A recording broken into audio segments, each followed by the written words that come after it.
Esse podcast é distribuído pela Central 3.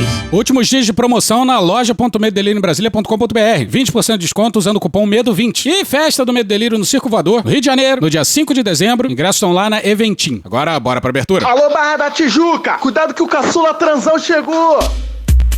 04 é transão. Meu pai tá muito mal, E daí? Lamento, quer que faça o quê? Teve crise soluço a noite toda. Chega de frescura, de mimimi. Ele tá fragilizado, gente. Vai enfrentar como homem, pô, não como moleque. Tentei levantar o ânimo do meu velho, né, gente? Olha só, a cadeia é um lugar extremamente democrático. O cara tem que fazer muita besteira pra estar lá dentro. Muito difícil. Tem que deixar de ser um país de maricas. Tá se sentindo injustiçado. Tem gente com pena de presidiário, pô. Lá é lugar do cara se ferrar, pô. Vai se explodir, pô. Lá é o lugar de pagar seus pecados. E o objetivo da cadeia é tirar o canalha da sociedade, não é recuperar, não. Uma vez preso, o direito que ele tem é não ter direito. Tem que se fuder, acabou. E as cadeias no Brasil são uma maravilha, porque o objetivo da cadeia é tirar o canalha da sociedade. Meu pai tá muito mal. Temos que acabar com a história que esse pessoal bandido tem direitos humanos. Não tem que ter direito nenhum. Tem que ter lambada nele em cadeia. Ele tá fragilizado, gente. Eu não perdoo ele, não. Depender de mim, ele mofa na cadeia. Meu pai tá muito mal. Bandido tem que apodrecer na cadeia. Se cadeia é um lugar ruim, é só não fazer besteira que ele não vai pra lá. É isso aí. Acabar com essa história, fica com pena de encarcerado. Ele tá fragilizado, gente. Quem tá lá fez por merecer. Meu pai tá muito mal. Não quer ir preso? Não faça besteira. Ele tá fragilizado, gente. Local para tirar o bandido da sociedade e para inibir quem porventura quer cometer um ato delituoso. Você não quer ir pra cadeia, que lá em sala do inferno, sim. É só não fazer besteira. O que você trouxe pra ele na sacola? Trouxe alguns livros pra ele ler, Quais ok? livros? Quais os livros que o senhor trouxe? Quais são os títulos? Quais são esses livros? Quais são? Não, trouxe um cacinho de palavras pra ele. Trouxe um cacinho de palavras pra ele. Trouxe um cacinho de palavras pra ele. Trouxe alguns livros pra ele ler. Cacinho de palavras, livros, cacinho de palavras, livros, cacinho de palavras, livros, cacinho de palavras. Os livros hoje em dia, como regra, é um montão de amontoado de muita coisa escrita, tem que suavizar aquilo. Livros, cacinho de palavras, livros, cacinho de palavras, livros, cacinho de palavras. Sem política, gente, sem política. Só um filho que foi visitar o pai, tá ok?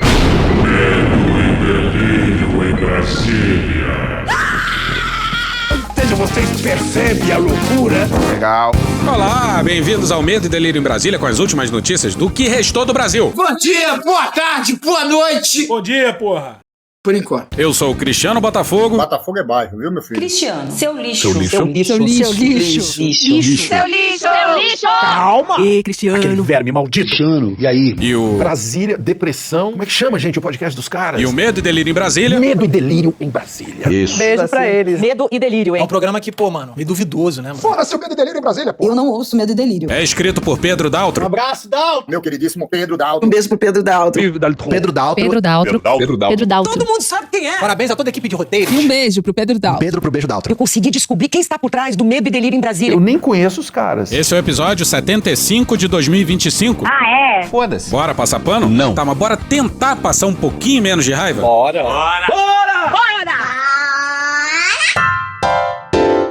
Faz o L de loser, companheiro. Tamo de volta, senhoras e senhores. E antes a gente já precisa combinar uma coisa, hein? Tem que ser falado. Tem uma coisa que precisa ficar bem clara, hein? Isso precisa ficar muito claro. Vem aí as nossas férias de final de ano, hein? A gente teve um recessinho pequenininho de uma semana só, não faz muito tempo, mas foi só uma semana. Não foi férias, então não conta. Fala com tranquilidade. Então, 5 de dezembro a gente vai estar na festa do Medo e Delírio lá no Circo Voador. Se você é do Rio ou pode ir pro Rio, seria um deleite recebê-lo. A partir do dia seguinte, meu amigo, e até o dia 4 de janeiro, este podcast estará em férias. Ah, mas um mês não pode... Pô, pensa só. Na verdade, começaria dia 7. Aí a gente ia trabalhar na semana do Natal? Não. Só ia voltar na primeira segunda-feira depois do Ano Novo. Na verdade, o último dia do ano seria o dia 19, sexta-feira. E a gente teria um recesso de fim de ano, do dia 20 de dezembro até o dia 4 de janeiro. Porra, caralho, porra. Então, parando pra pensar direitinho mesmo, tá tirando 10 dias de férias só, do dia 9 até o 19. Pra vocês verem como a gente é benevolente com o nosso público. Mas agora, falando sério, um mesinho pra gente arejar as ideias, preservar o que resta da nossa sanidade mental, pra voltar pra 2026, ano de eleição. Tá, mas voltando pra esse episódio, nele a gente vai falar da ressaca da prisão do Jair e dos outros réus golpistas.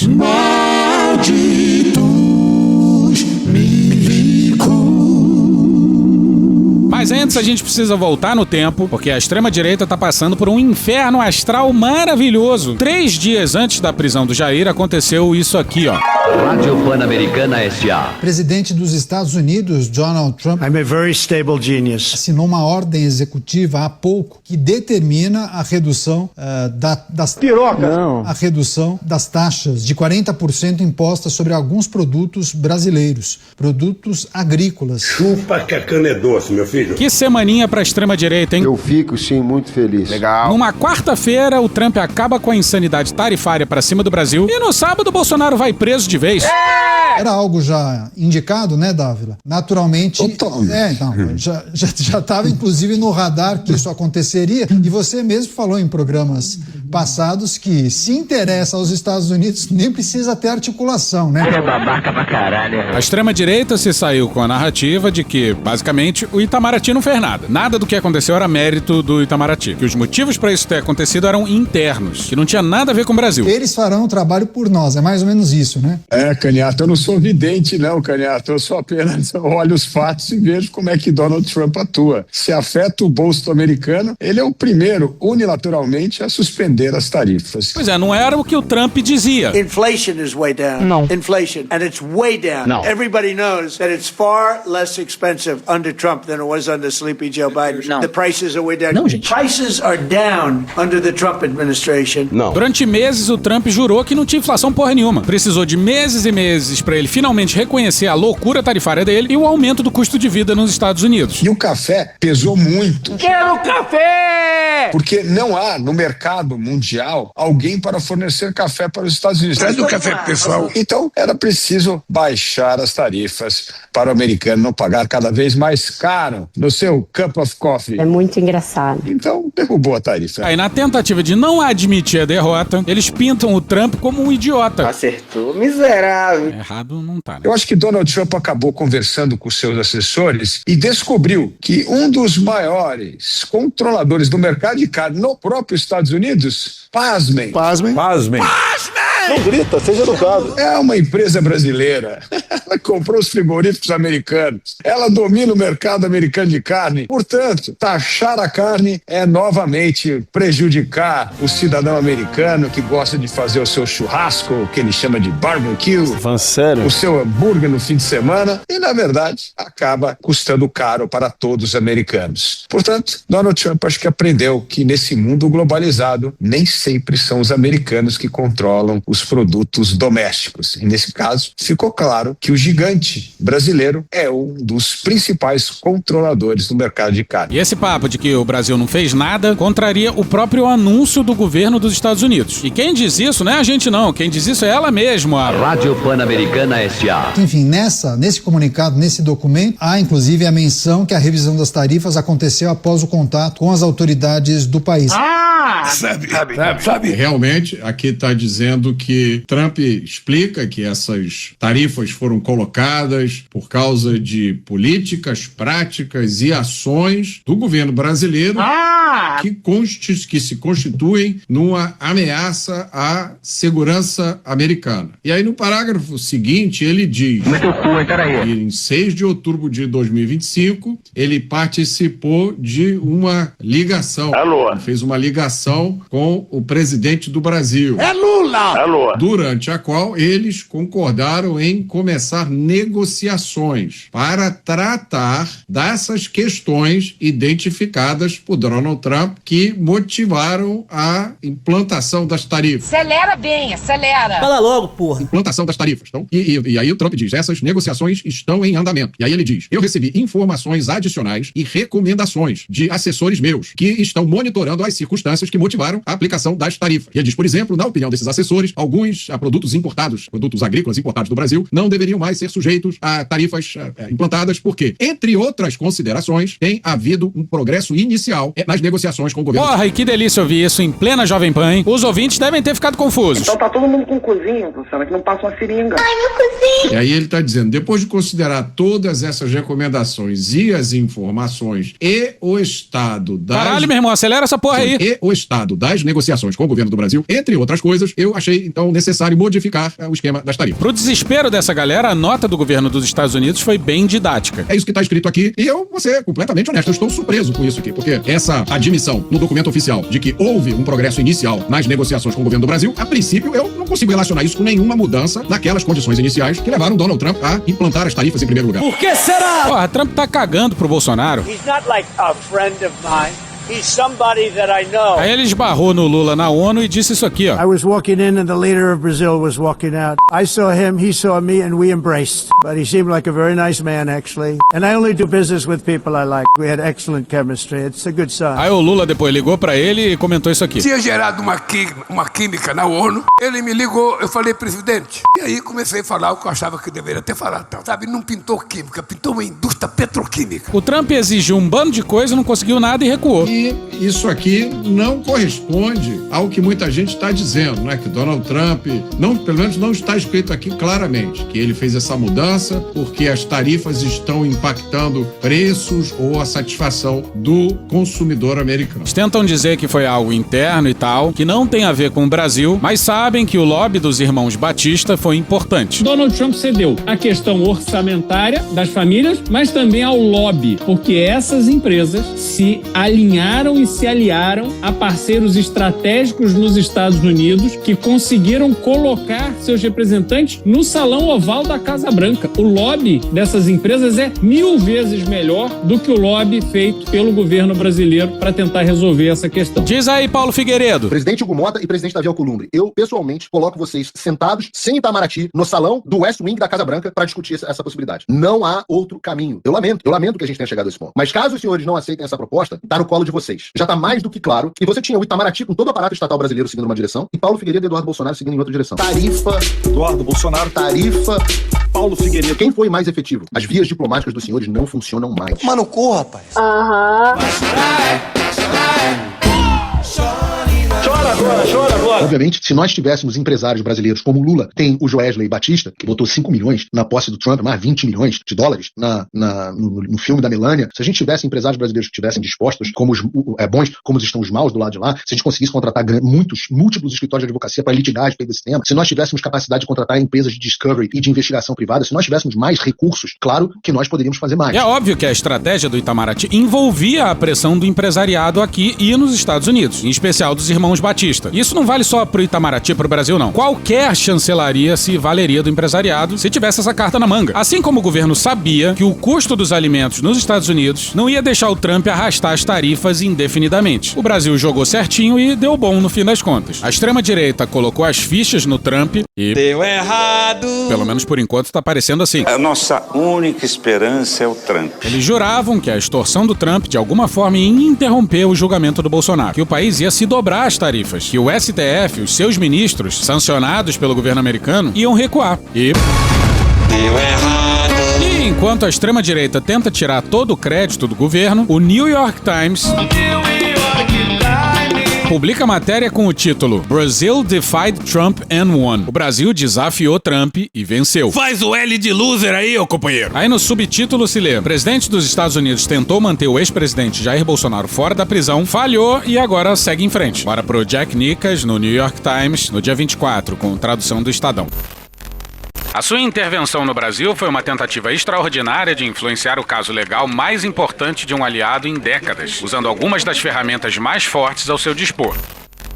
E as palavras aqui são importantes. Uma tentativa extraordinária. Foi uma coisa absolutamente sem precedentes. E olha, a gente acha que qualquer presidente de direita ia ter se ajoelhado aos pés do Trump, hein? Diz aí, Flávio. O que os Estados Unidos fez com o Japão? Lança uma bomba atômica em Hiroshima para demonstrar força. Qual foi a reação do Japão naquela época? Falou, olha, nós aqui somos patriotas, isso é uma interferência dos Estados Unidos aqui no nosso país, vamos resistir fora Yankees. Qual foi a consequência 3 dias depois? Uma segunda bomba atômica em Nagasaki. Para aí depois, sim, haver, no dia de 16 de agosto de 1945, portanto, 2 semanas depois da primeira bomba, havia uma rendição formal por parte do Japão. Eu gosto dele, eu sou apaixonado por ele, eu sou apaixonado pelo povo americano, pela política americana, pro país que é os Estados Unidos. Eu nunca neguei isso desde meu tempo de garoto. O Trump sempre soube disso. Acho que dá pra dizer que um governo de direita ia recuar. Recuou é um eufemismo, né? Arregou.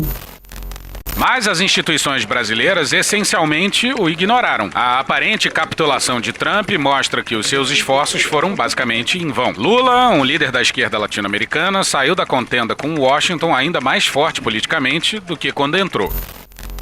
E foi nesse clima que a extrema-direita viu o Jair ser recolhido à superintendência da PF. Lula vencendo a batalha com Trump e o Jair metendo o ferro na própria tornozeleira. Que ferro foi? Ferro de passar? Não, ferro de solda. Ferro de solda, aquele que tem uma ponta? E infelizmente a gente precisa dele. Constar! Que merda, hein? A gente entende quem tá com um certo desespero, até desesperança, né?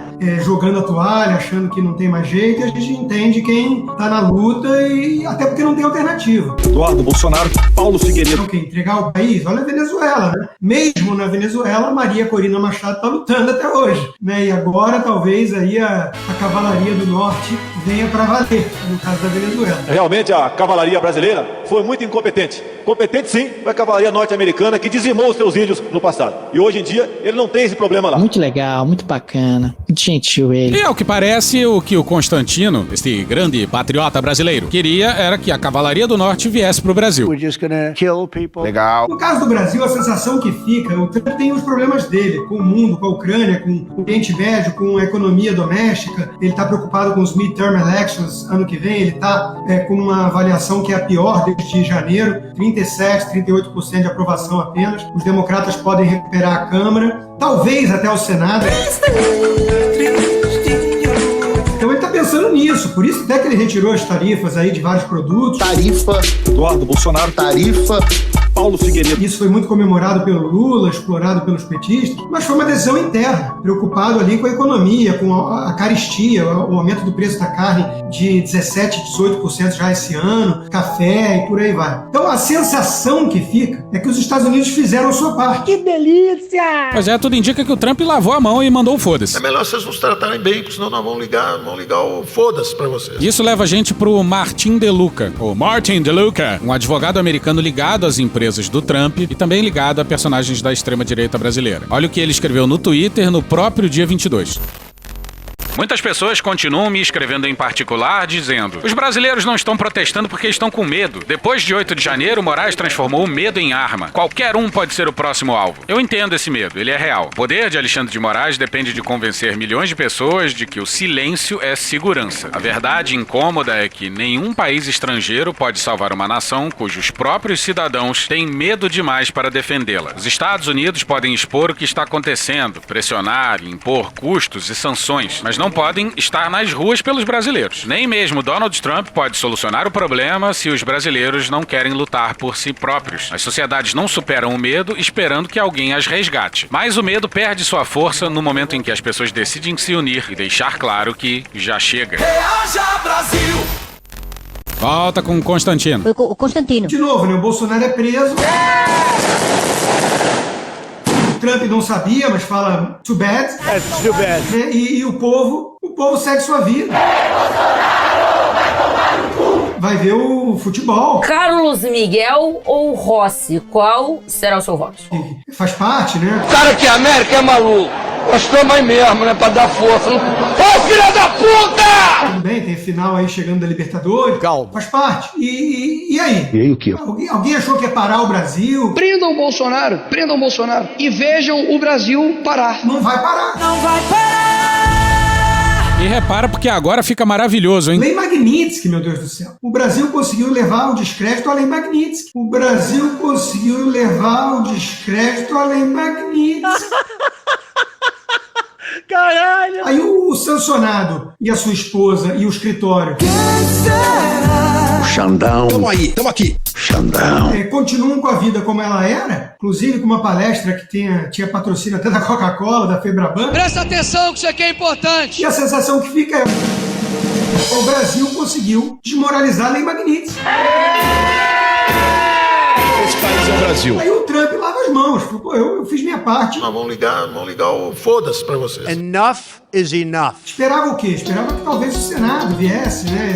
As elites brasileiras fizessem alguma coisa. Não. Que beleza. Eu até vi a postagem também do Jason Miller, né? Assessor do Trump, com a cara do Voldemort, falando o inverno tá chegando. Mas é meio a sensação de tic-tac. O povo cansou. Cansei, tô exausta. E você? O povo não acredita mais nessa solução. Tchau, tô indo embora, né? Cansei, vou embora. E tenha sua calma que de Magnitsky a gente fala mais pra frente. Ah, Rodrigo, é fácil falar, criticar, então qual é a solução? Eu não sei qual é a solução. Não sei. Talvez a elite não devesse, né, ficar tão passiva diante de um descalabro desse. E não é que as elites seriam contra um golpe, é que a proposta desses caras... Se for necessário, iremos sacrificar tudo e queimar toda a floresta. É tão ruim pros negócios... O cenário de terra arrasada... Que não tem como as elites serem a favor dessa merda aí. Isso redundaria em sanções contra o nosso país e, consequentemente, né, uma desvalorização da nossa moeda, aumento de juros, aumento da inflação e uma economia, uma debacle. Como é que a elite econômica brasileira ia apoiar a tarifa de 50% para liberar Bolsonaro, Daniel Silveira, Roberto Jefferson? O pessoal tá cagando. Tem um componente ideológico mais forte nas últimas décadas nas elites brasileiras, mas não vai tão longe assim não. E o Eduardo comemorando essas tarifas não ajuda. Até agora, absolutamente ninguém conseguiu ganhar as disputas das quais o Trump abraçou e trouxe pra mesa dele, como essa do Brasil. Realmente eu também não acho que o Brasil vai ganhar. O que tá acontecendo é que as autoridades brasileiras estão prolongando o sacrifício desnecessário dos brasileiros. A gente sabe que existem sacrifícios a serem feitos. Nós sabemos que existem efeitos colaterais e não é desejável que o Brasil sofra com tarifas aplicadas pelo Trump recentemente. Pro Eduardo pode dar a merda que quiser, o que importa pra ele é a anistia do pai. O empresariado não pensa assim não, Eduardo. Não é culpa minha, eu não tô fazendo nada. Eu só levo os fatos aqui. Não fode, porra! Eu nunca vi o Trump recuar. Não existe recuo. Deu errado. Se este for o cenário, Leandro, lamento. O Brasil será mergulhado num caos e terá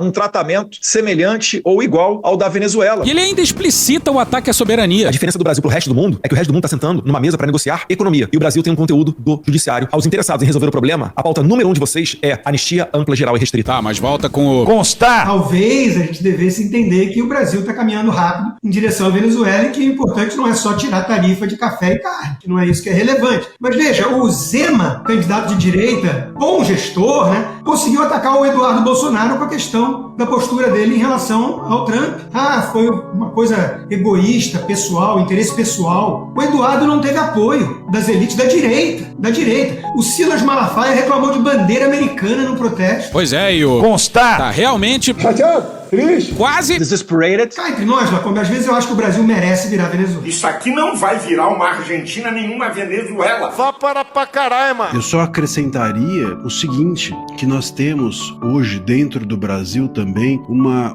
parte das pessoas da direita que estão, como o Consta falou, né? Enfim, estão preocupadas com Aspen. Se tem Aspen no final do ano, elas estão satisfeitas, é ótimo isso. E então, de alguma maneira, elas estão muito mais preocupadas com um certo elitismo do que com a ideologia, se é de direita ou de esquerda. Pouco importa se eu continuo ganhando meu dinheiro. Exatamente isso. Tem uma classe dominante ruim, ranzinza, azeda, medíocre, cobiçosa, que não deixa o país ir pra frente. Ô, Constantino. Constar. Chega aqui perto. Constantino. Isso aí é a semente de consciência de classe? Mas tá todo mundo do lado de lá tentando dar conta dos fracassos. E... infelizmente. Bora com ele. Dá nome aos bois. Tá bom, porra. Alan dos Santos. E eu preciso desmontar certas narrativas que estão sendo criadas.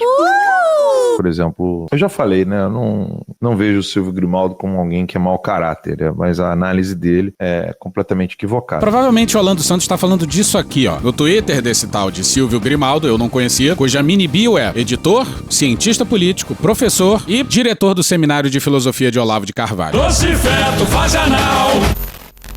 De tudo que está acontecendo, o que mais me surpreendeu foi a total falta de mobilização da base de apoio de Jair Bolsonaro. Ah, o Lula tá com 50%. O cara não consegue no botequim tomar uma cachaça, que é o que ele sabe fazer. Sem ser vaiado. Eu esperava que a coisa fosse pequena, quase inexpressiva. Mas algum movimento que, mesmo sem esperança de reverter a prisão de Jair, ao menos deixasse visível nas ruas sua indignação. Não só com o destino do líder, mas também com a situação ditatorial em que o país se encontra. Pois é, ao que parece, nesse momento, o bolsonarismo perdeu as ruas. Imaginava que seria pequeno, mas não que seria inexistente. Zero. Zero. Próximo de zero. Nem povo, nem base parlamentar, nem assessores, nem políticos. Ninguém ensaiou um vem pra rua. Reaja, Brasil! Eu sempre achei um otimismo descabido aquele papo de que o Brasil pararia se prendessem Bolsonaro. Prendam o Bolsonaro e vejam o Brasil parar. Que ilusão. Mas esse vazio... Só que o erro de análise dele é não observar que a prisão do Bolsonaro tira das pessoas a capacidade de manter-se livres manifestando-se por ele. Ou seja, se ele, que era ex-presidente, foi preso dessa maneira ilegal, inconstitucional, sem crime, sem nada, o que não acontecerá comigo? Dizer que não tem medo envolvido nisso é cegueira. É óbvio que as pessoas estão com medo. Nós estamos no exílio, cacete. Exatamente por causa disso. Isso é um erro de análise. Pro Alan dos Santos, o povo não vai pra rua porque tem medo do careca. Discordando do outro cara da direita lá. E não pode ser o medo a segurar os manifestantes em casa. Desde as prisões e julgamentos arbitrários do 8 de janeiro, houve várias manifestações de rua. Aonde vamos parar se Bolsonaro for preso? No Circo Voador, no Rio de Janeiro, no dia 5 de dezembro. Houve várias manifestações de rua, cada vez mais esvaziadas, mas ainda assim consideráveis. O que aconteceu com a base social do bolsonarismo? Morreu. Deus te ouça, viu? Tá, morrer não morreu, mas encolheu bastante. E olha o que se passa na cabeça do Alan. Dá nome aos bois! Alan dos Santos, pô, chato pra caralho. Alexandre de Moraes tinha que ser preso imediatamente pelos cidadãos, ser algemado na rua, alguém tinha que declarar o Congresso nulo, o STF nulo, não tem poder executivo, tem um narcotraficante no poder e tinha que convocar todas as polícias do Brasil inteiro a prender os narcotraficantes, prender esses políticos canalhas e, sei lá, instaurar uma nova república. É utópico, mas é a verdade. É, bicho. Alguém vai dizer que eu tô exagerando? Eu acho que muita gente vai. E de longe o Alan é o mais pancada das ideias da turma. O princípio que nós temos que utilizar hoje em todas as nossas análises é: Alexandre de Moraes é um torturador criminoso em livre exercício da sua profissão criminosa. Eu sou favorável à tortura, tu sabe disso. Esse é o princípio. E vocês sabem que o Alan era um seminarista, né? Ele se diz muito religioso. Qual é a análise que a gente tem que fazer? Acabou, porra! Ué, como parar esse terrorista, torturador, violador de direitos humanos que é Carlos Alberto Brilhante Ustra! que é Alexandre de Moraes. Pega aí. Você sabe qual é a análise mais difícil do Brasil hoje? Gustavo Gomes ou Danilo? Se Alexandre de Moraes tem que ser preso ou morto. Se Alexandre de Moraes tem que ser preso ou morto. É a única análise difícil pra mim hoje. Se seria justo, né, ele ser executado, neutralizado, ou se só prender já é o suficiente. Essa é a única análise. Eu não tenho outra análise a fazer no Brasil hoje. E eu não estou exagerando ao senhor. A única pauta possível envolveu prender ou matar o Alexandre de Moraes. Lamentavelmente. Mas o Alan tentou consertar. Se é direito, porra. Se é fácil seguir isso pra ter direitos humanos respeitados. Direitos humanos é o cacete. Direitos humanos respeitados. Temos que acabar com a história que esse pessoal bandido tem direitos humanos. Não tem que ter direito nenhum. Direitos humanos respeitados. Lá é lugar do cara se ferrar, pô. Vai se explodir, pô. Direitos humanos respeitados. Uma vez preso, o direito que ele tem é não ter direito. Tem que se fuder, acabou. Direitos humanos respeitados. Temos que acabar com a política de direitos humanos no Brasil. Isso é uma praga, isso é um câncer. Eu costumo dizer, né, que essa política de direitos humanos é um esterco para a vagabundagem. Direito ao devido processo legal. Eu fui do tempo que decisão do Supremo não se discute, se cumpre. Eu fui desse tempo, não sou mais. Etc. Por isso, na minha cabeça, eu não penso em morte de Alexandre de Moraes de jeito nenhum. De jeito nenhum. Pelo contrário, ele tem que ser preso e responder ao devido processo legal dentro de um sistema judiciário que funciona de acordo com as leis, que é a Constituição de 88, tá aí, valendo. Aí ele desistiu de consertar. Foda-se. Agora, essa é a única discussão. Você tem que ser preso ou morto. Você tem que ser preso ou morto. Eu não penso em morte de Alexandre de Moraes de jeito nenhum. Você tem que ser preso ou morto. Você tem que ser preso ou morto. Eu não penso em morte de Alexandre de Moraes de jeito nenhum. Faz algum sentido pra você isso? Pois bem. Não tem discussão se a gente tem que conversar com ele, se a gente tem que obedecer, se a gente tem que pedir pra ele, por favorzinho, senhor Alexandre de Moraes, o senhor pode obedecer à Constituição? Não. A única discussão no Brasil hoje é se Alexandre de Moraes tem que ser preso ou neutralizado. Eu não penso em morte de Alexandre de Moraes de jeito nenhum, preso ou neutralizado. Eu não penso em morte de Alexandre de Moraes de jeito nenhum, preso ou neutralizado. Acabou, ponto final. É isso. Muito legal, muito bacana, muito gentil ele. E vamos voltar pra Lei Magnitsky. O Brasil conseguiu desmoralizar a Lei Magnitsky. Vocês lembram que as sanções pra cima do Careca seriam... A pena de morte financeira. É a pena de morte financeira. Né? A esperança deles era o que o Trump fez com os juízes do Tribunal Penal Internacional. The U.S. O Departamento do Tesouro dos Estados Unidos impôs, então, sanções econômicas a 9 funcionários do TPI, 6 juízes, 2 procuradores adjuntos e o procurador-chefe do tribunal. Todos estavam trabalhando no caso de Gaza ou já haviam investigado as sanções das tropas americanas no Afeganistão. As sanções são sem precedentes. Dentro do TPI, as sanções levaram alguns funcionários a pedir demissão, incluindo o principal investigador no caso Gaza. Ele tem filhos que moram nos Estados Unidos. Outros entraram com ações judiciais para obter isenções do Departamento do Tesouro para poderem trabalhar com indivíduos sancionados, mas ainda estão impedidos de trabalhar no caso Gaza. Em uma reunião das Nações Unidas em julho, o consultor jurídico do Departamento de Estado sugeriu que sanções mais amplas poderiam ser impostas. O Le Monde entrevistou um dos sancionados, o juiz francês Nicolas Guillou, do TPI. A pergunta era: o que essas sanções significam concretamente no seu dia a dia? Isso vai muito além de uma simples proibição de entrada nos Estados Unidos. Essas sanções afetam todos os aspectos da minha vida diária. Elas proíbem qualquer pessoa ou entidade americana, qualquer indivíduo ou empresa, bem como suas subsidiárias estrangeiras, de me fornecer serviços. Todas as minhas contas com empresas americanas como Amazon, Airbnb, PayPal, etc., estão encerradas. Fiz uma reserva de hotel na Expedia, na França, e algumas horas depois recebi um e-mail da empresa cancelando minha reserva, alegando essas sanções. Na prática, não é mais possível fazer negócios online porque você não sabe se a embalagem contendo o seu produto é americana. Estar sob sanções é como voltar aos anos 90. Essa é a mistura do Brasil com o Egito. Coquetel, o programa mais gostoso, o programa mais saboroso do Brasil. Aí o jornalista continua perguntando: ainda é possível ter acesso ao sistema bancário?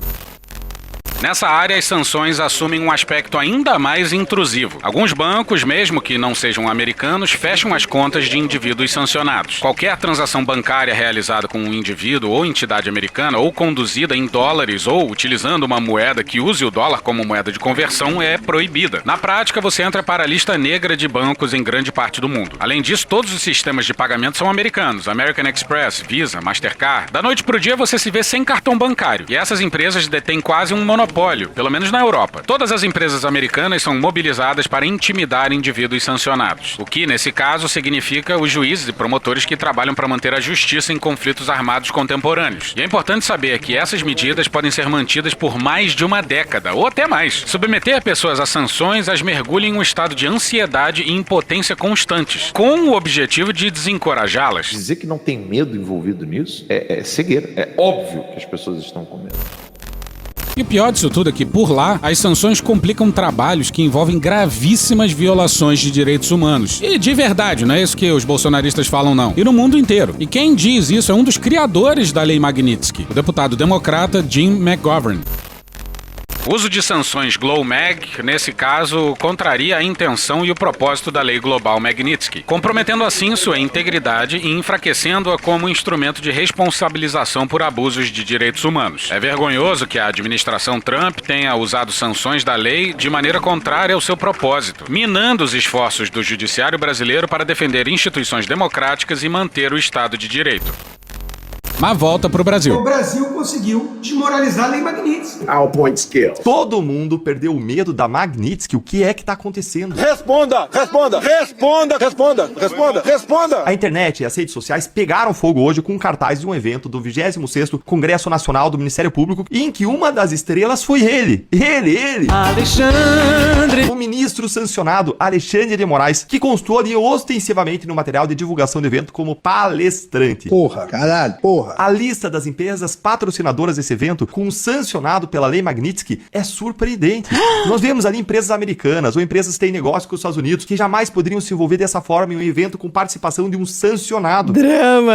Elas não poderiam associar suas marcas com a divulgação da imagem do indivíduo sancionado ou então dar apoio a um evento que resgata e reforça a reputação do indivíduo sancionado, o que pela Lei Magnitsky pode ser encarado como um apoio material ao sancionado, principalmente se Moraes foi de alguma forma remunerado por essa palestra, o que a gente não sabe. Pô, logo o Deltan que queria abrir uma empresa no nome da esposa pra lucrar com palestra enquanto era procurador. Vaza Jato. O procurador Deltan Dallagnol discutiu com a esposa e com colegas a criação de uma empresa em que ele não apareceria formalmente como sócio para fazer palestras e lucrar com a fama e contatos obtidos durante as investigações da Lava Jato. Nas mensagens trazidas pela Folha de São Paulo com material do Intercept Brasil, Dallagnol sugere que a empresa seja aberta em nome das esposas dele e de outro procurador. Em dezembro do ano passado, ele escreveu para sua esposa: "Você e a Amanda conta do Robito estão com a missão de abrir uma empresa de eventos e palestras. Vamos organizar congressos e eventos e lucrar, ok? É um bom jeito de aproveitar nosso networking e visibilidade. Olha só o naipe das empresas que estão aí, gente. Simplesmente a Coca-Cola, uma das maiores empresas americanas do planeta, PicPay, uma fintech brasileira, mas que oferece aos clientes uma conta global em dólar e cartões Mastercard, atuando, portanto, em contato com o sistema financeiro americano. Tá aí também a Febraban, simplesmente a federação que representa os grandes bancos Itaú, Santander, Bradesco. E ali embaixo também tá o Banco do Brasil, a Caixa. Mais um desses eventos completamente absurdos que a justiça brasileira proporciona. Todos, sem exceção, bancos que atuam diretamente lá nos Estados Unidos, inclusive com filiais em território americano e que dependem das suas operações em dólar para sequer funcionar um dia que seja. Todo mundo tá aí, ó, patrocinando um evento que teve como palestrante Moraes, ministro do Supremo sancionado pela Lei Magnitsky. Todo mundo aí, de repente, perdeu o medo da Magnitsky? Ousadia e alegria!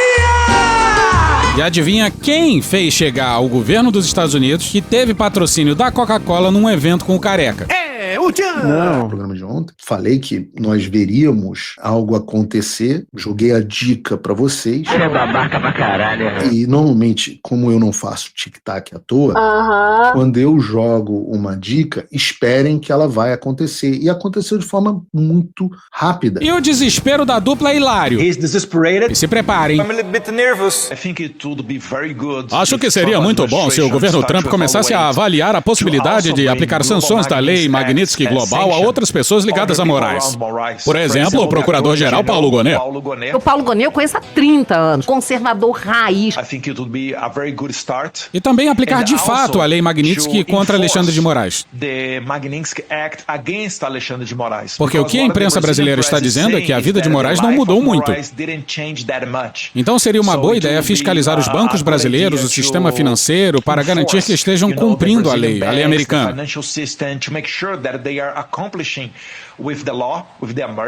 Porque, do contrário, eles podem ser excluídos do sistema americano. Quer dizer, se você não segue a lei americana, não pode acessar o mercado americano. Acho que isso seriam as duas melhores coisas a se fazer agora. O que o próprio Eduardo está dizendo é que, pelo menos até o momento, as sanções é tudo gogó. Que os Estados Unidos não estão aplicando as sanções de fato, como fez com os juízes. E a gente foi perguntar para quem entende do riscado sobre o assunto. Alô, pessoal do Medo e Delírio. Aqui quem fala é Fábio de Saez Silva. Eu sou professor na Universidade de Oklahoma e eu estudo e acompanho a relação entre direito, política e instituições aí no Brasil. Tem muita gente que está se perguntando por que as sanções que foram impostas ao ministro Alexandre de Moraes, no âmbito da lei Magnitsky, não produziram grandes efeitos, ou seja, elas não paralisaram os processos, não impediram a condenação e até mesmo a prisão do ex-presidente Jair Bolsonaro. Tem 3 pontos que eu queria destacar aqui. Primeiro que as sanções impostas pelos Estados Unidos contra países ou contra indivíduos, elas raramente são eficazes, ou seja, elas raramente produzem aqueles efeitos que justificaram a imposição delas. Se a gente olhar para países como Cuba, Venezuela ou Irã, que vivem sob sanções há décadas, as coisas não mudaram fundamentalmente, os regimes permanecem, muitas vezes os próprios governantes permanecem. São medidas que, especialmente quando impostas assim a grandes coletivos, elas causam sofrimento, elas causam problemas para indivíduos, para governos, para empresas, mas elas não são capazes, pelo menos segundo nos diz a evidência histórica, de alterar decisivamente comportamentos políticos, sobretudo.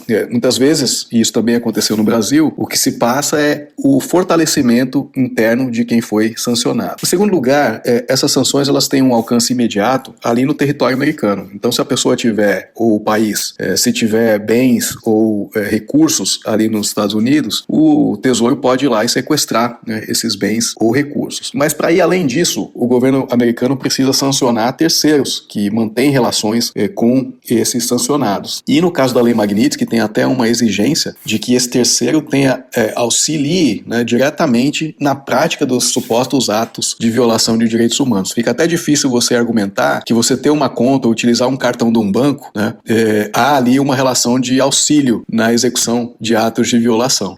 Há ali um auxílio a que a pessoa conduza a sua própria vida, mas não necessariamente a atos de violação. Mas o fato é que impor essas sanções a terceiros, isso tem custos administrativos. Para cada uma dessas sanções você tem que abrir um processo, seguir um rito, tem que movimentar a sua burocracia, tem custos muitas vezes políticos e econômicos também. Bom, no caso do TPI, os americanos vão até o fim, mas no caso do Brasil não, para desespero da extrema-direita. Então há uma cautela, né, na imposição dessas sanções adicionais. Isso não é feito a esmo, assim como em algum momento foi sugerido.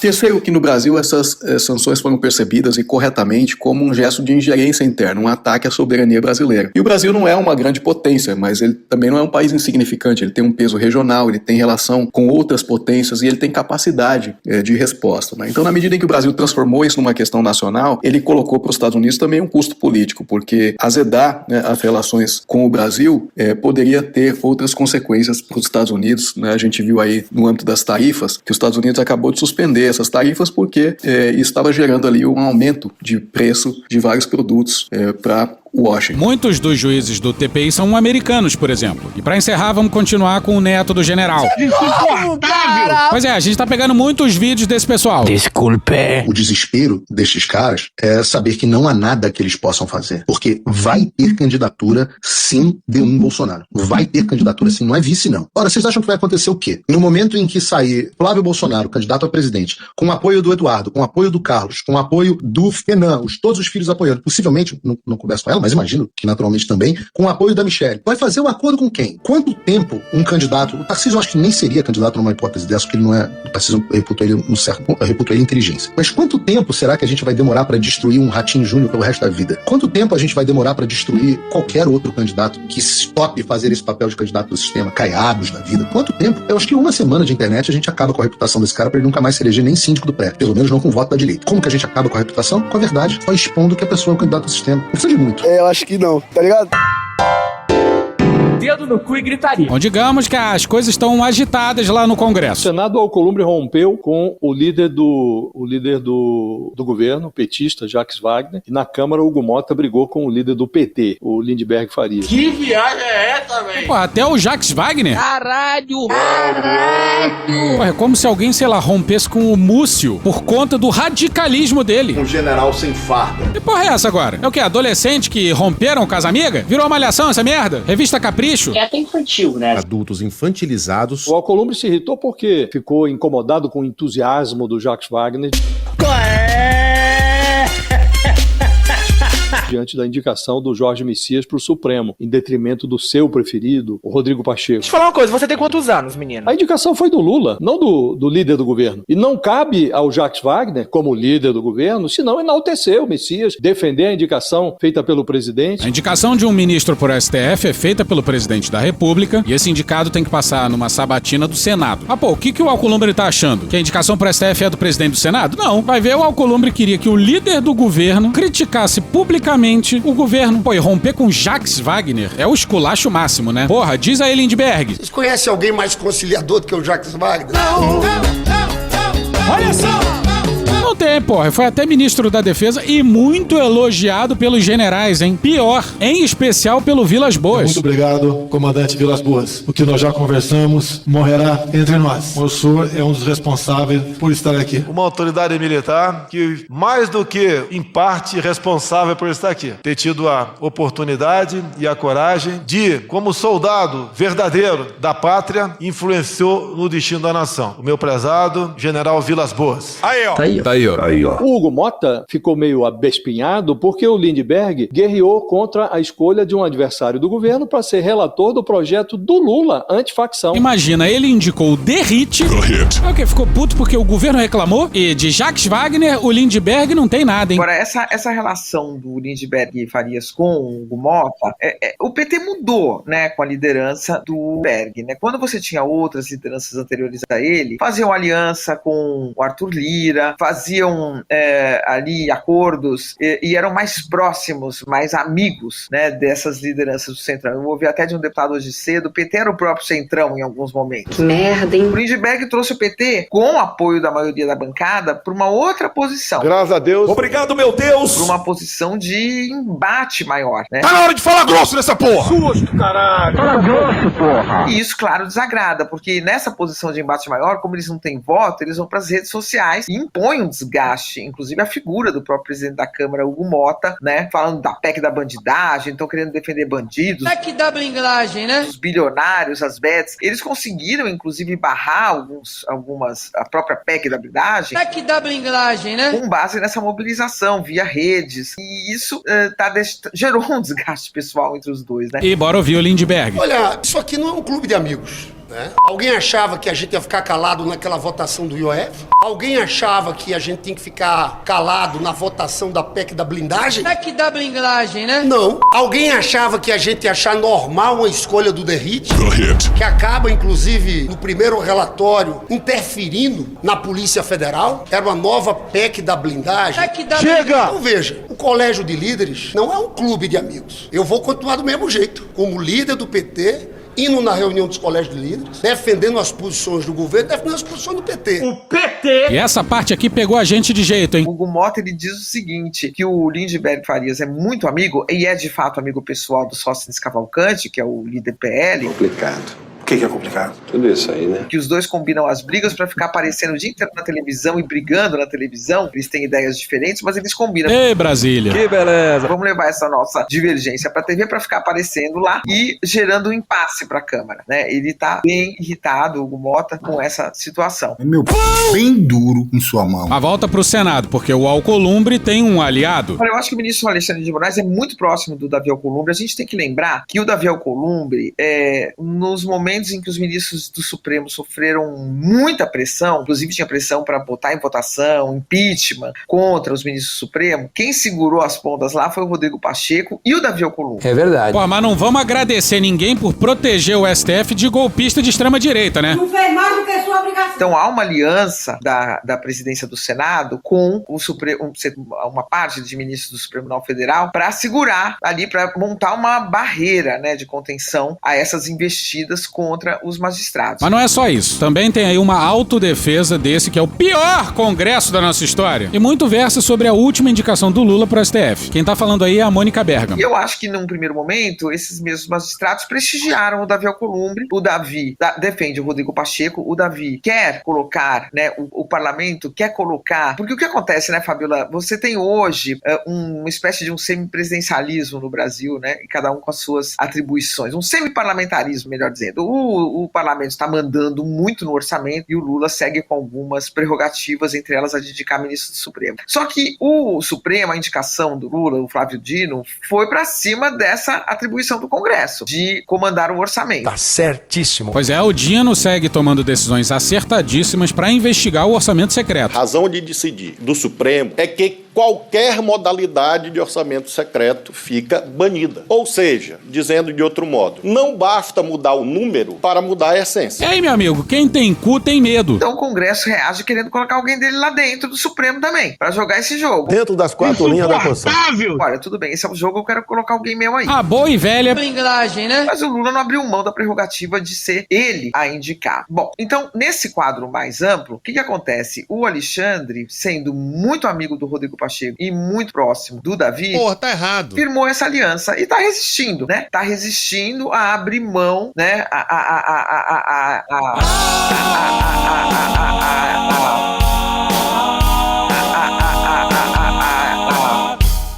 Aceitar, quer dizer, que a prerrogativa é do Lula, que eu vi de outros ministros. Tudo bem, fomos lá, insistimos, falamos com o Lula, era para ser o Rodrigo Pacheco, era o nosso candidato, era o candidato ao Alcolumbre, mas, de fato, a prerrogativa de escolher é do Lula. Escolhido, não tem por que os ministros ficarem fazendo carga contra o escolhido pelo Lula. Vamos agora deixar a coisa só com o Senado. Mas o Alexandre ainda estava, ou ainda está, aliado aí ao Davi Alcolumbre, que quer impor essa derrota ao governo. Eu ouvi de um ministro supremo isso, né? Até publiquei ontem, olha, o Alexandre vai voltar à razão, porque não faz sentido o Supremo ajudar a derrotar o governo nessa questão e abrir uma crise institucional, abrir uma crise que há muito não se vê entre Senado e governo, né? Então outros ministros refluíram bastante. O Alexandre, até ontem, pelo menos, não tinha refluído. Careca! Porra, careca! Careca! E no meio desse pega pra capar aí... O presidente Lula sancionou hoje a lei que isenta do pagamento do imposto de renda quem ganha até R$5.000 por mês.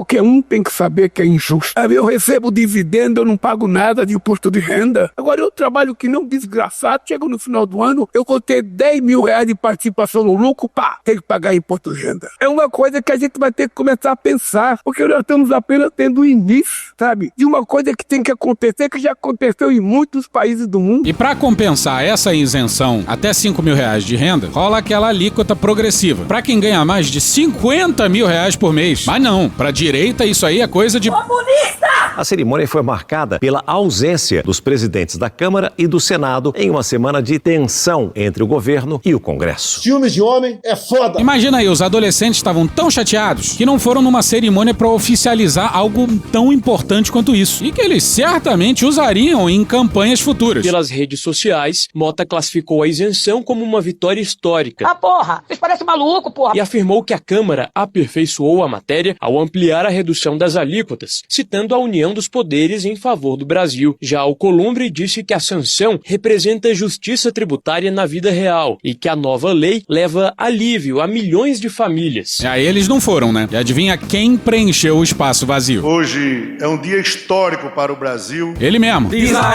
aê, Arthur Lira é chato. O relator da isenção na Câmara. O projeto de lei foi aprovado mais uma vez por unanimidade na comissão especial, presidida pelo excelentíssimo senhor deputado Rubens Pereira Júnior, e novamente por unanimidade no plenário da Câmara dos Deputados, sob a condução do presidente Hugo. Essa unanimidade não é mero detalhe. Ela demonstra, presidente Lula, o tamanho dessa vitória para o seu governo e para o Brasil, para o povo brasileiro, e a importância de algo que considero elemento fundamental, ministro Jader, em qualquer construção republicana: diálogo. Com muita tranquilidade, com muita abertura, com todo o espaço para o diálogo. Alô, Jair! Desça daí, seu corno, desça daí! E o Lira ainda saiu dando lição de moral pro Mota e pro Alcolumbre. Nós não somos obrigados a gostar, a respeitar, mas nós somos obrigados, por função de ofício, pela demanda popular, de sempre dialogar em prol do país, em prol da população brasileira. Muito respeito, muita ausculta. Porra, como que o presidente de uma casa no Congresso se recusa a falar com um líder? É uma conversa institucional, não é pessoal, porra. Ninguém tem 15 anos aqui, não. Não parece. O dia de hoje mudará a história de milhões de brasileiros e brasileiras. Muito obrigado a todos.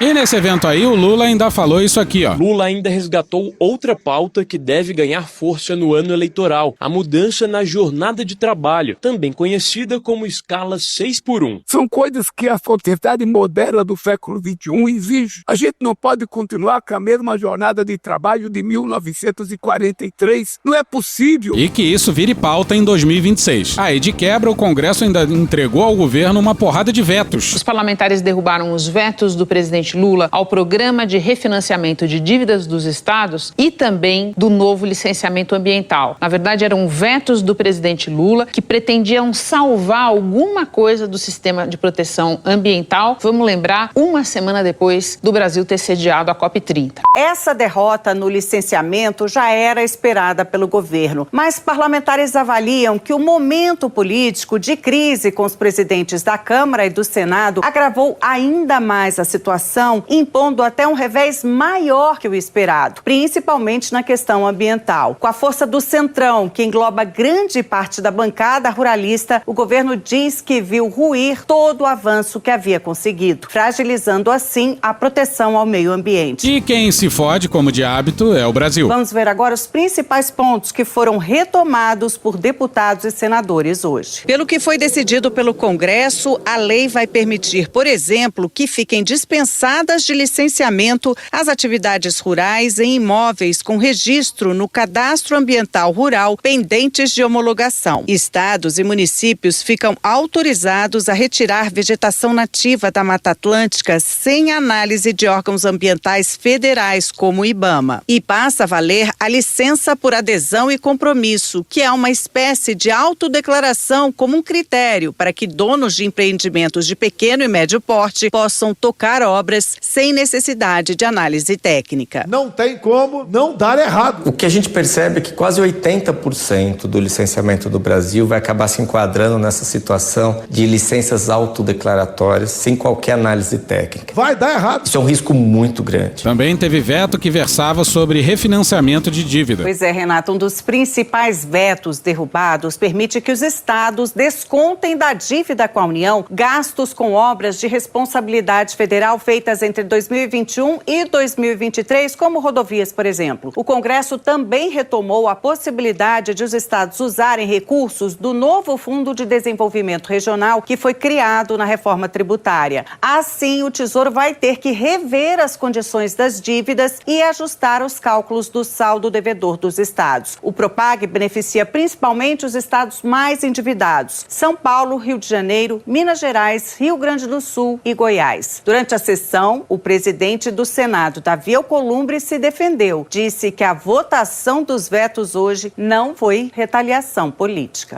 E aí vão clamar por responsabilidade fiscal. Vão dizer que é governo gastão, que gasta demais. Muito chato! E que ninguém se engane, porque por trás disso tudo ainda tem o escândalo do Banco Master e os seus muitos tentáculos políticos. Tem possíveis delações envolvendo o Beto Maluco, tem o escândalo envolvendo a refinaria de Manguinhos, cujo dono é o maior devedor quanto mais do Brasil, e o Ciro Nogueira tá em várias cenas do crime. Ele e outras lideranças do Centrão. Que de centro não tem nada. Não tem. Mas isso fica pra semana que vem. Tchau pra vocês. Vem, pianinho!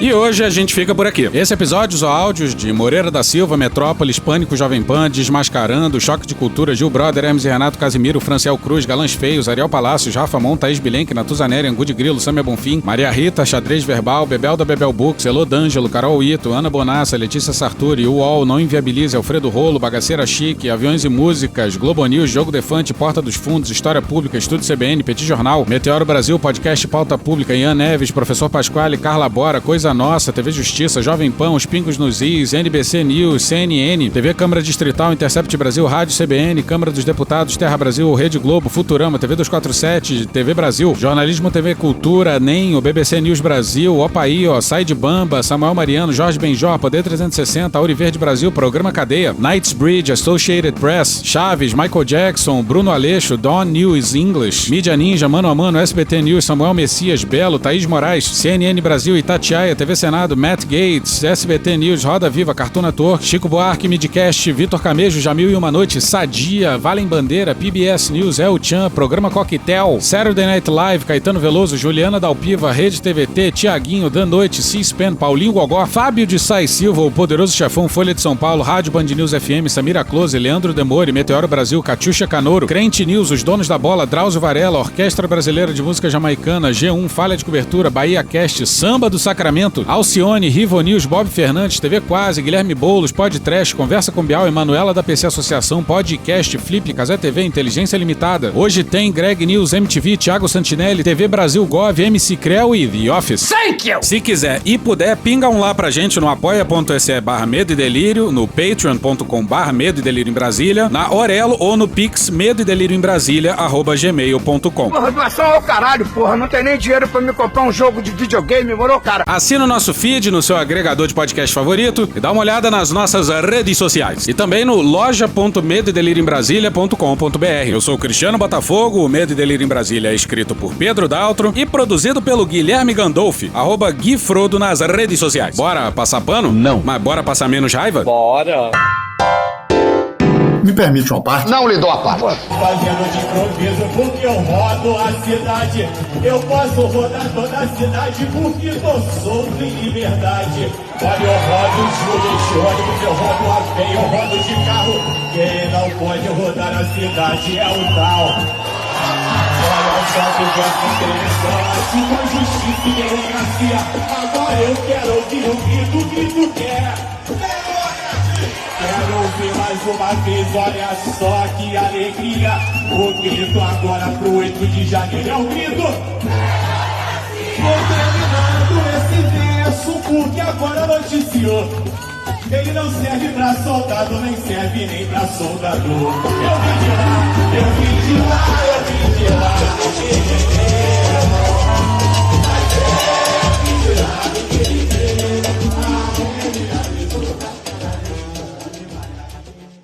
Acabou? Não. Vai, Carmen Lúcia! Hermicida escreveu que, para eles negros, até para sonhar tem trave. A felicidade do branco é plena, a felicidade do preto é quase. Eu não espero viver num país em que a Constituição para o branco seja plena e para o negro seja quase. Eu quero uma Constituição que seja plena igualmente para todas as pessoas. Naquela música, o Hermicida diz que 80 tiros me lembram que há a pele alva e a pele alvo. Não é possível continuar vivendo esta tragédia no Brasil. Eu considero, sim, um estado de coisas inconstitucional, porque a insuficiência de todas as medidas e providências tomadas até aqui não revela a superação do racismo histórico, de um racismo estrutural, sem resposta adequada, e décadas depois, sob a vigência dessa Constituição, já são 37 anos. Nós poderíamos lembrar com Carolina de Jesus. Não digam que sou da vida rebotalho, nem que fiquei à margem da vida. Digam que procurei trabalho, que sempre fui preterida. Não é possível continuar preterindo mais da metade da população brasileira por puro, grave, trágico racismo, e é isso que nós temos. E se a Constituição brasileira tem que ser plena, e ela tem que ser, não é aviso, não é sugestão, não é proposta, é lei, a lei fundamental, é preciso que se tomem providências, portanto, sobre isso, uma vez que as medidas até que tomadas não foram suficientes. Pelo poder público em geral, pela sociedade de uma forma muito especial, que continua, sim, a se afastar. Quando se aproxima o negro, a pessoa reage, achando que tem até medo do outro, como se o outro não fosse um irmão, e é trágico que a igualdade, tantas vezes repetida na Constituição brasileira, tenha a espessura da pele, a definição cartorária do sexo, porque somos uma sociedade de desiguais quase 4 décadas depois da vigência desta Constituição. Não tenho dúvida, como alertaram aqui todos, desde o voto do ministro relator, do ministro Fux, realçado pelo ministro Alexandre, que essa Constituição melhorou. Melhorou, mas não o suficiente sequer para a gente não ter a denúncia do Hermicida. Acabou? Não. Segura, capitão! Tava em casa de boa, pagando de injustiçado, mas a perna tava pesada, o tornozelo vigiado. Deu meia-noite e o improviso baixou, olhou pra caixa de ferramenta e a ideia brilhou. Não foi alicate, nem chave de fenda, foi uma gambiarra pra virar lenda. Pegou o ferro de solda achando que era esperto, vou derreter esse plástico e fugir pro deserto. Esquentou a pontinha, começou a furar, mas o sistema apitou, parou de piscar. A polícia bateu na porta, que esse seu Jair. A desculpa que ele deu fez o delegado rir. Foi curiosidade, seu moto, eu só queria ver. Meti o ferro quente pra ver o que ia acontecer. A capitão conta outra que essa não bola. Trocou a casa pela cela por causa da solda. Chora na federal, a casa caiu de vez. Tentou dar um migué e virou freguês. Não adianta vigília nem oração do Flávio. O Xandão viu o sinal e trancou o armário. Diz que não rompeu a pulseira, hein? Só chamuscou a liberdade. Acabou? Não. Os economistas não acertam uma. Hoje, no mês de outubro que passou, foi a menor taxa de inflação desde 1997, inflação mensal. A bolsa passou de 150 mil pontos e o dólar está 5,30. Todas as previsões dos economistas com o começo do ano, eles erraram todas. Porque os economistas lembram algumas vezes é análise esportiva. No sábado diz como vai ser rodado, na segunda-feira ocorreu o contrário, sábado e domingo. Ele não disse que errou tudo, né? Que o jogo quer ganhar, perdeu. Faço um desafio a vocês. Pega o jornal de dezembro do ano passado, ou de janeiro, e olha dezembro desse ano. Erraram tudo. E alguns picaretas, me desculpe usar a expressão, mas são picaretas. São milionários, mas são picaretas. Falaram que o dólar ia chegar a R$7, quando o dólar chegou a 6,25. Numa especulação, claramente um ato especulativo à moeda. Cadê os R$7? Está 5,30 o dólar. E pior que tem gente que falava, pega seu patrimônio e transfere de reais para dólar. O cara tomou na cabeça. Muita gente fez. Então eles não têm noção básica. O crescimento do PIB é raro, a inflação é raro, taxa de desemprego é raro. Em termos macroeconômicos, a coisa vai bem. Mas não é que nós somos no melhor dos mundos. A gente tem problema da dívida pública e etc. Taxa de juros, que é obscena, que a gente tem no Brasil, hoje é a segunda maior do mundo, que não se explica. A economia é uma ciência humana, né? Você tem várias leituras. Essa história que a inflação não pode passar de 4,5 é uma bobagem. O Brasil pode passar um pouquinho, 5, 5,5, se isso significar melhorar as condições de salário, as condições de vida, e é possível. Veja agora o tarifaço recente. Seria uma tragédia na economia brasileira. Tem de fechar as portas e uma parte da população nossa voltaria para o Oriente, uma boa parte para a África, outra parte para a Europa, o Brasil acabou, né? Não aconteceu nada daquilo. Acabou? Não. O que a imprensa internacional está constatando, né, é que há um outro formato de lidar com expectativas de golpe de Estado. Sabe, Gabriela, quando a gente olha para isso, a gente tem que pensar numa coisa concreta, tá? Cada vez mais exposto o risco que as democracias correm e não mais por golpes clássicos, aquele golpe clássico, põe o tanque na rua, né? Como é que as democracias morrem? Né? Os dois jornais, tanto o Le Monde como o New York Times, fizeram menção a isso. O que o Brasil mostrou é um receituário de contenção. O Brasil mostrou de alguma forma de como é que a gente evita que as democracias morram no estilo que o Levitt marcou. Esse ponto é essencial.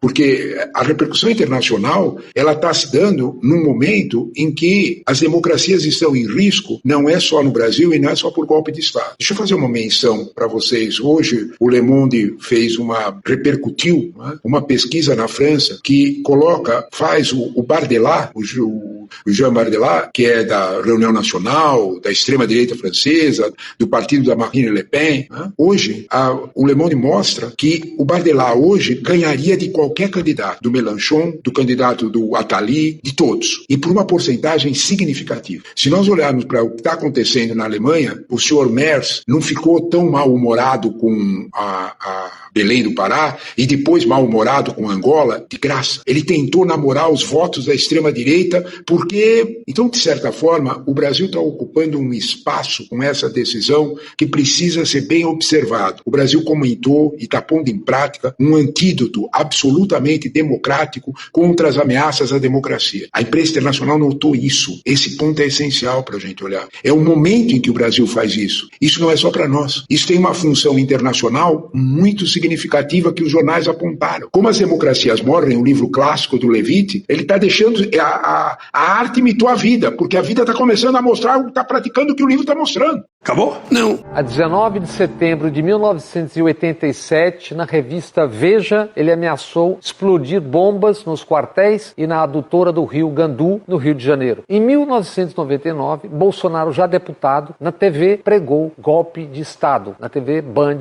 do Rio. E uma guerra civil para matar uns 30 mil, a começar por Fernando Henrique Cardoso. Bolsonaro disse que não estupraria a deputada Maria do Rosário por ela ser uma mulher que não mereceria ser estuprada. Disse que usava o dinheiro público para, aspas, comer gente. Da tribuna da Câmara, Bolsonaro elogiou um assassino, o capitão Adriano da Nóbrega. Isso 4 dias depois da condenação de Adriano por assassinato. Na eleição de 2018, à parte mentiras todas, ele pregou fuzilar a petralhada. Bolsonaro ameaçou mandar os adversários para a Ponta da Praia, referência à Restinga de Marambaia, no Rio de Janeiro, local de tortura e desaparecimento de corpos de presos políticos na ditadura. Ele e o núcleo familiar mais próximo compraram, boa parte em dinheiro vivo, ao menos 51 imóveis, segundo fartas denúncias, frutos também das rachadinhas. Na pandemia, ele fez política com a vida e com a morte e debochou dos vivos e dos mortos. Ele não respondeu à Pfizer, não quis comprar vacinas a tempo. Fizeram a CPI, apontaram as responsabilidades óbvias. Bolsonaro, usando seus comandados, embolsou joias sauditas. Por 4 anos, ele ameaçou um golpe de Estado e atiçou os que pregavam AI-5 e ditadura. A comandantes militares, ele, Bolsonaro, apresentou minuta de decreto de estado de sítio ou de defesa e para intervenção no Tribunal Superior Eleitoral. O Jair já foi. Seus iguais estão aí. Acabou? Não. Acabou sim. Acabou? Acabou. Acabou. Porra, acabou!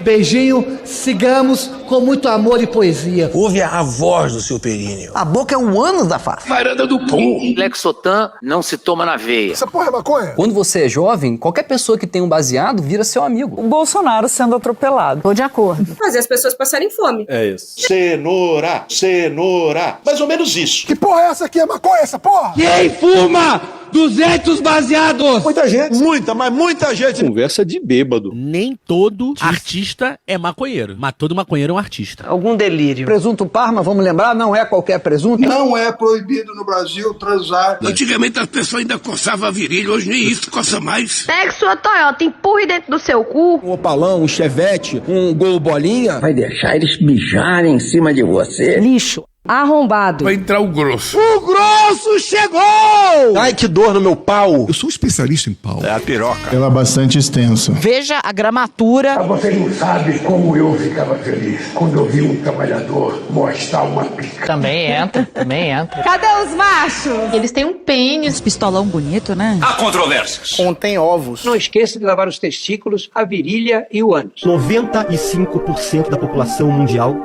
faz errado a limpeza do ânus. Os galináceos têm pênis. Tem graça esse final? Não, né? Desculpa. Desculpe. Espera um pouco, querido. Espera só um minuto. Só um minutinho. Estamos esperando aí. Calma. Relaxa. Pronto, tá bom. Era isso? Acorda, vagabundo! Acorda! Obrigado, minha gente. Deus proteja a todos. Sejam felizes. Abraço. Deus proteja a todos.